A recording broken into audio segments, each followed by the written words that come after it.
mungkin nabung bertahun-tahun atau sekarang punya uang berniat untuk membeli kafling, rumah atau sejenisnya, bisa simak sekarang sebelum teman-teman mungkin nanti sudah keluar uangnya, ternyata mau beli rumah bangunannya nggak dibangun-bangun, ternyata mau beli kafling ataupun rumah ternyata sertifikatnya nggak dapet. Nah, jangan sampai kayak gitu.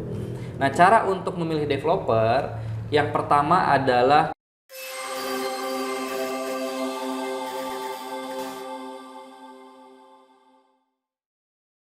Halo, selamat datang di Amerta Property Channel.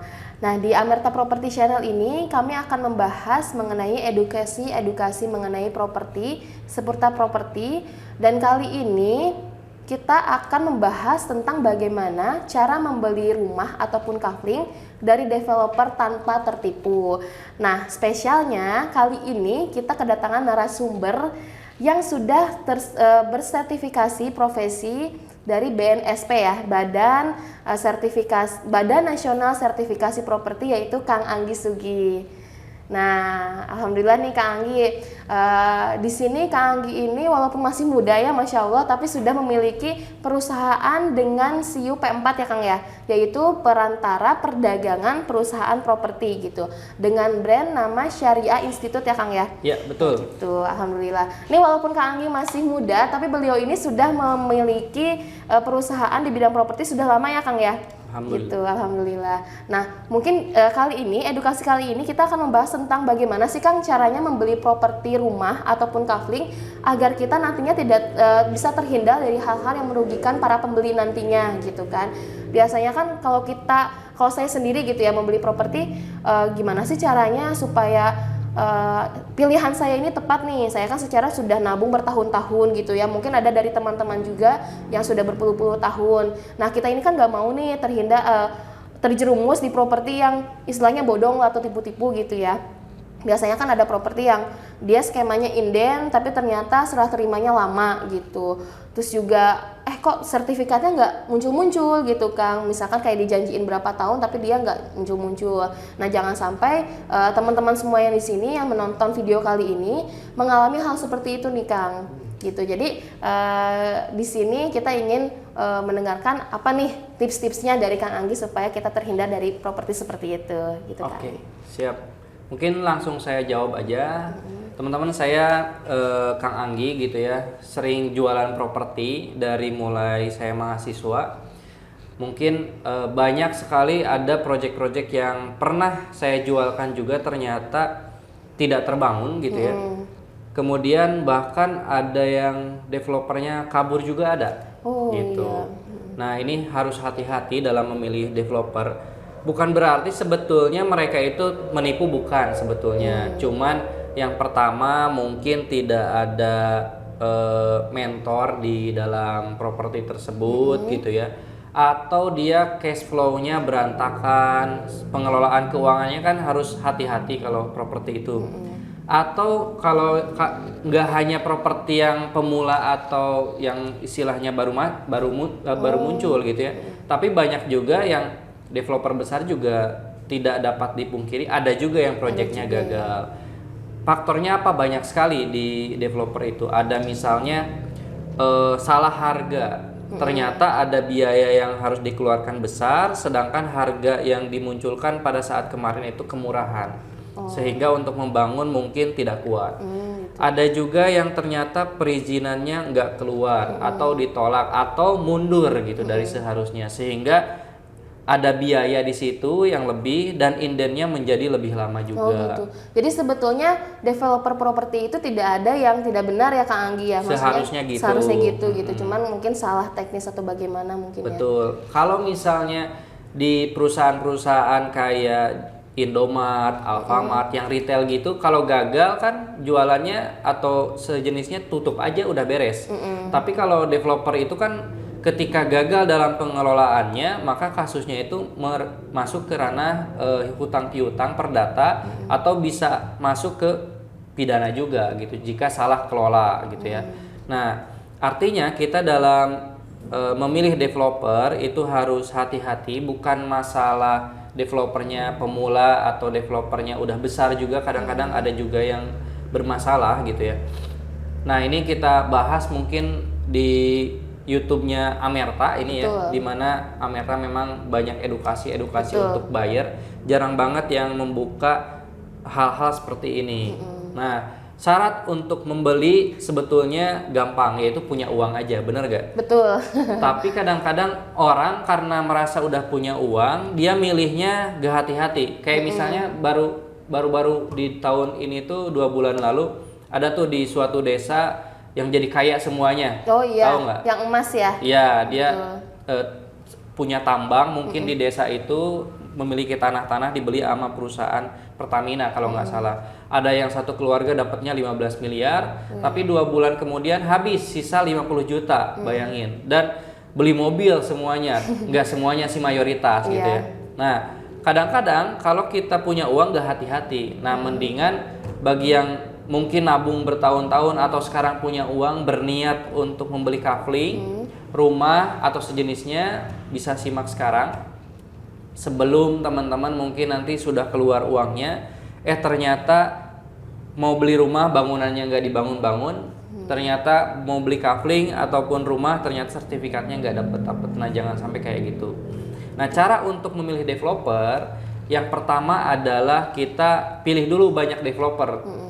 Jadi misalnya kita Harus pilih, riset dulu gitu ya. jadi pilih riset, jangan sampai gampang kepincut gitu dengan iklan atau konsep dan sejenisnya, karena banyak di tahun-tahun 2015-an ke belakang itu jualnya itu gambar doang gitu.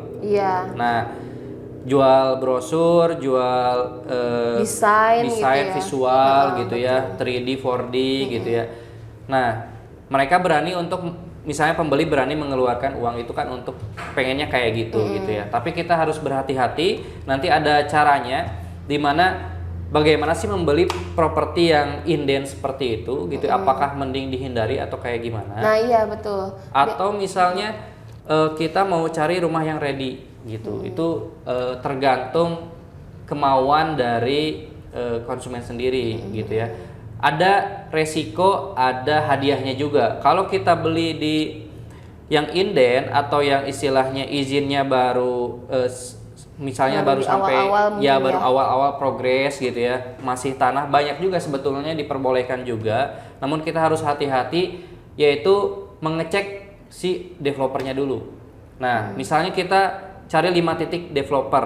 Contoh di Bogor, cari daerah, misalnya kita mau nyari daerah Bojonggede. Ya udah, kita survei ke Bojonggede, tanya-tanya ke kantor pemasarannya. Terus kemudian kalau misalnya memang dia aman, biasanya dia memiliki perjanjian yang bagus. Jadi misalnya kita lihat PPJB-nya dulu. Oh gitu. Jadi dalam PPJB itu apakah ada jaminan-jaminan hukum yang bisa melindungi dari pembeli? Contohnya, sebetulnya sih jarang ya developer yang mau menuliskan di situ kapan dibangunnya, gitu ya. Tapi kalau misalnya teman-teman mau pengen dipastikan kapan dibangunnya, ya bisa dimasukkan dalam PPJB. Itu disetujui atau enggak tergantung developer. Kemudian kalau mau amannya lagi, teman-teman tuh sebetulnya dalam membeli rumah atau kafling, kalau kafling kan dapat SHGB-nya atau SHM-nya atau AJB-nya gitu ya. Nah, tanyakan kalau saya beli kafling itu AJB-nya kapan gitu. Apakah tahun depan ataukah 1 minggu ataukah 2 minggu, lebih cepat lebih bagus gitu. Jadi kalau misalkan ada yang beli kafling nih Kang, tapi misalkan AJB-nya dia baru 1 tahun lagi, itu bagaimana, memang wajar waktunya 1 tahun atau bisa lebih cepat? Nah, itu ditanyakan kenapa AJB-nya lama? Bisa sampai lama, oh gitu. Apakah ada proses apa? Ditanyakan prosesnya.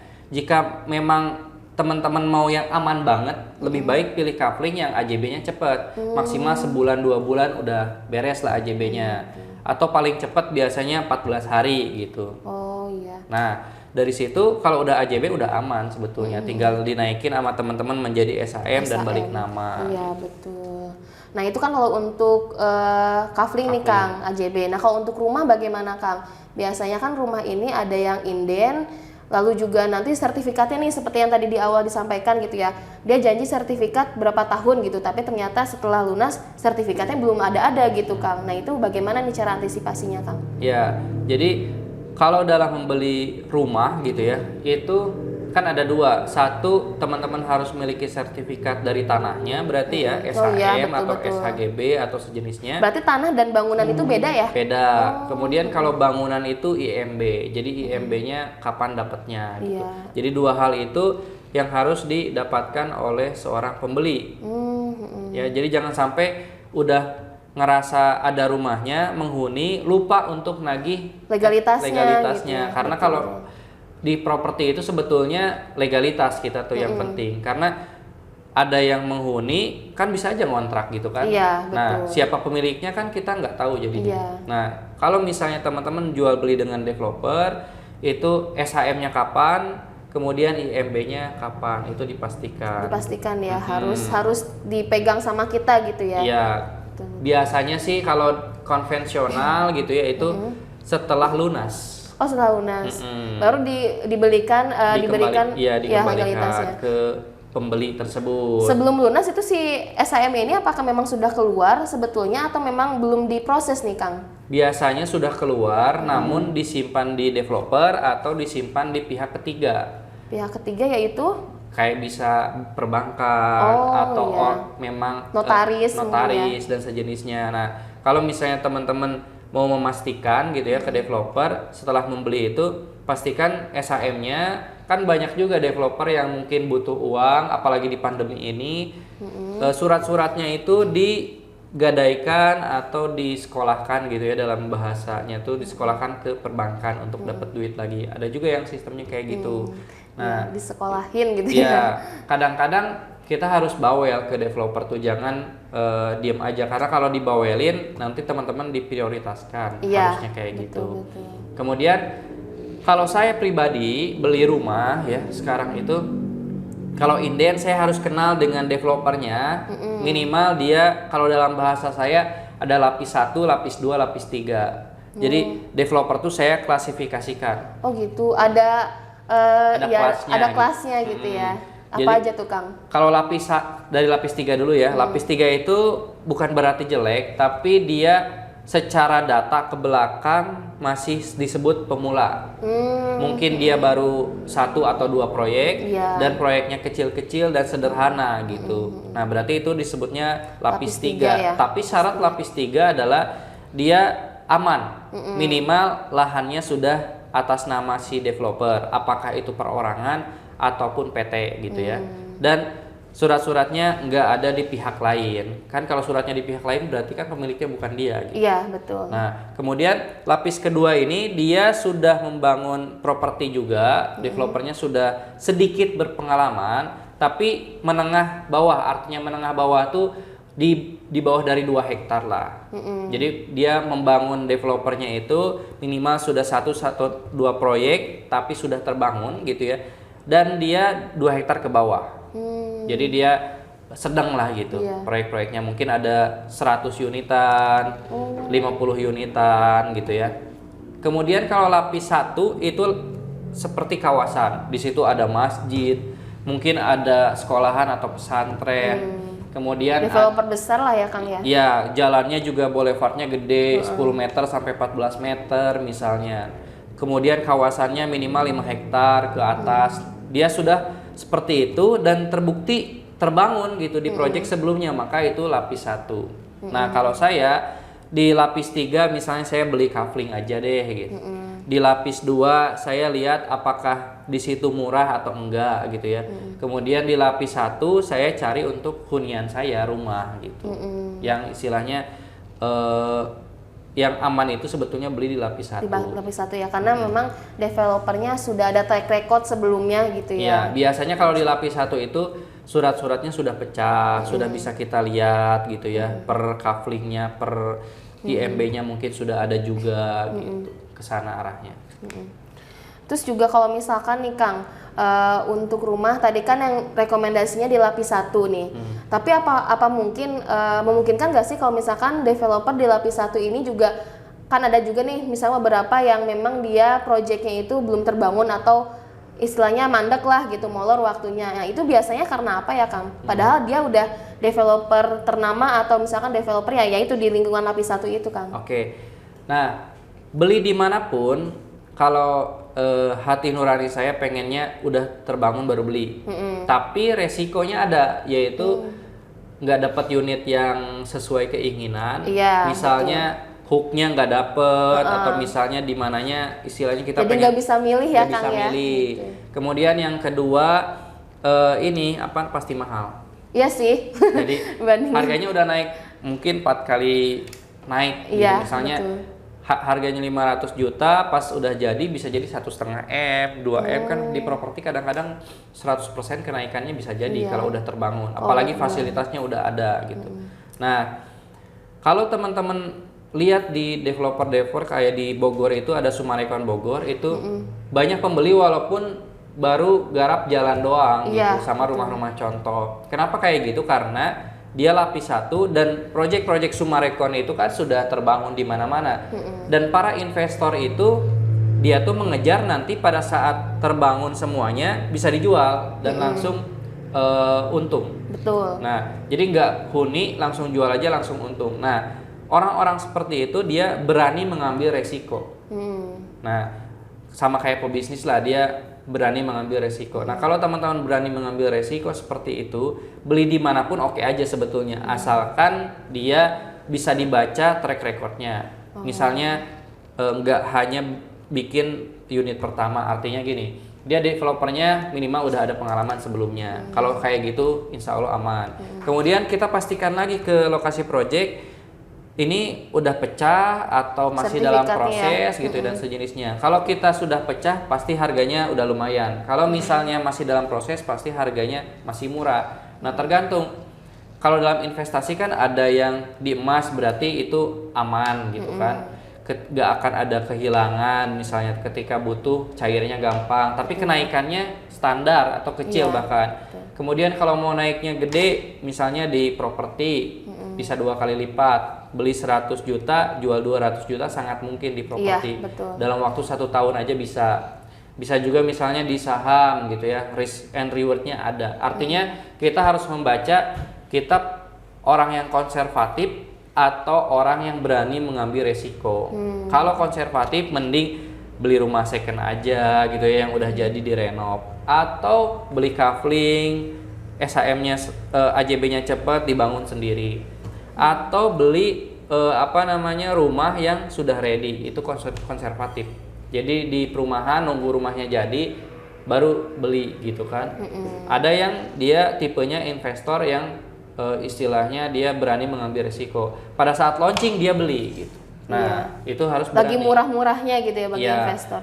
Saya banyak bertemu dengan pembeli itu, kalau yang investor itu dia misalnya beli cash gitu ya.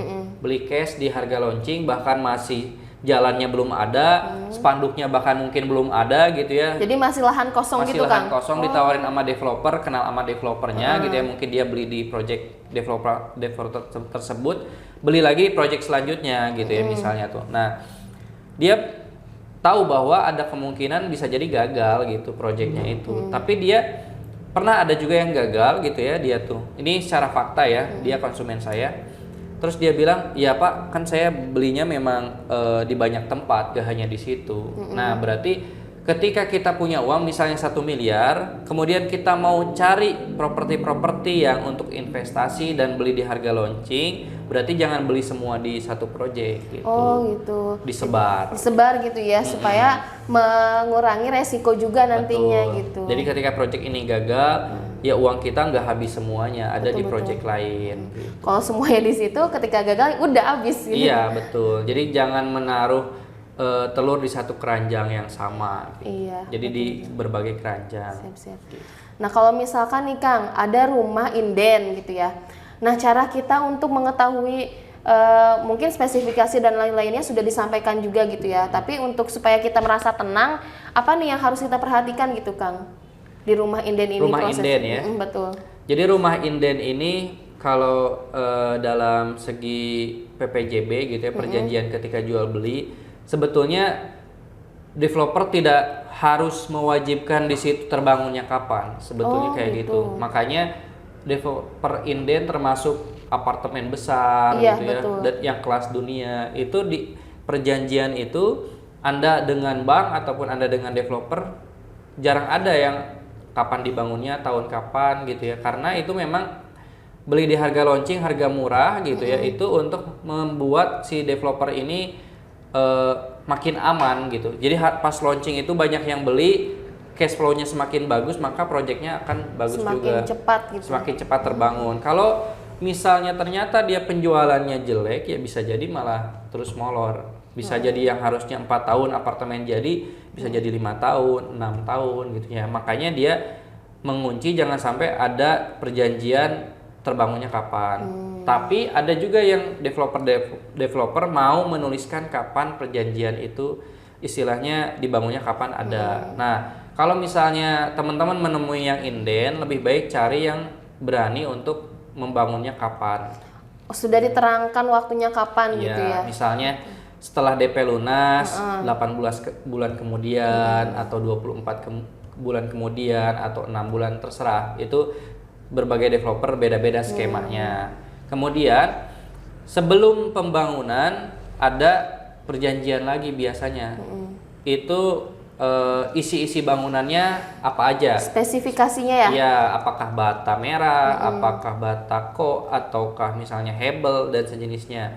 Oh, itu harus rinci juga tuh Kang. Misalkan dari bahan nama-namanya apa gitu kan. Betul. Karena kan kita beli itu ada ininya apa namanya takarannya. Iya. Misalnya beli 1 miliar berarti menengah atas misalnya tuh spesifikasinya seperti apa itu harus ada, jangan sampai bayar 1 miliar gitu ya harusnya menengah atas tapi ternyata kualitas bangunan nggak menengah atas gitu. Kalau untuk legalitasnya Kang, maksudnya kayak di inden itu kan yang sering terjadi misalkan kita pilih unit di sebelah sini, ternyata pas pembangunan kok pindah gitu. Nah itu kenapa sih bisa terjadi hal seperti itu Kang? Ya, jadi ada yang namanya site plan resmi gitu ya, ada pra-site plan atau istilahnya site plan yang baru direncanakan. Nah di situ biasanya developer kalau yang site plan-nya gak resmi ada tulisan ada kemungkinan berubah gitu atau ada keterangannya ya? Ya istilahnya belum valid bahwa seperti itu, bisa jadi geser-geser. Nah itu kalau misalnya sebagai marketing atau sebagai developer nanti pas PPJB diinformasikan harusnya gitu. Kemudian kalau site plan resmi biasanya udah enggak gitu. Oh gitu, kalau site plan resmi berarti sudah aman gitu ya secara legal. Nah ini Amerta juga saya dengar listing projectnya aman-aman gitu. Jadi mendingan listing projectnya sedikit tapi aman. Betul Kang. Jadi di sini kami di Amerta itu nggak sembarang menjualkan project Kang. Jadi kita seleksi dulu nih project mana yang memang sertifikatnya aman gitu kan, lahannya sudah dimiliki developer. Terus juga yang paling penting sih karena kita spesifikasinya di Kafling, spesialis Kafling. Jadi ya, kita memilih project yang AJB-nya itu cepat Kang. Tadi seperti Kang Anggi bilang gitu ya, AJB cepat itu kan nantinya juga akan memberi rasa aman untuk konsumen gitu kan. Jadi insya Allah semua listingan yang ada di Amerta ini walaupun kita cuma sedikit tapi kita memberikan yang terbaik untuk para konsumennya nanti gitu. Siap. Saya dengar juga tuh dari kepalanya Amerta gitu ya. Itu bener nggak bahwa pada saat melisting itu mewawancara si developernya? Iya betul. Kita sebelum melisting memasukkan itu ke listingan kita datangi dulu tuh Kang developernya, mau itu misalkan di daerah Bogor Timur, Bandung gitu kan. Kita datangi, kita wawancara, lalu juga kita lihat mengenai legalitasnya juga Kang. Jadi kalau misalkan memang legalitasnya sudah atas nama developer, kita lihat bentukannya aslinya gitu ya, bukan hanya kopian ataupun dari PDF gitu. Nah itu yang kita masukkan ke listingan kita gitu. Oke, emang kan saya udah dapat sertifikasi dari ini juga ya pemerintah, dari kementerian juga. Memang untuk melisting ini harus hati-hati. Jadi sebelum menjualkan itu memang harus dilisting dengan hati-hati dan dicek keaslian dari proyeknya, keaslian kalau misalnya dia rumah second ataupun kafling orang lain, kita juga cek.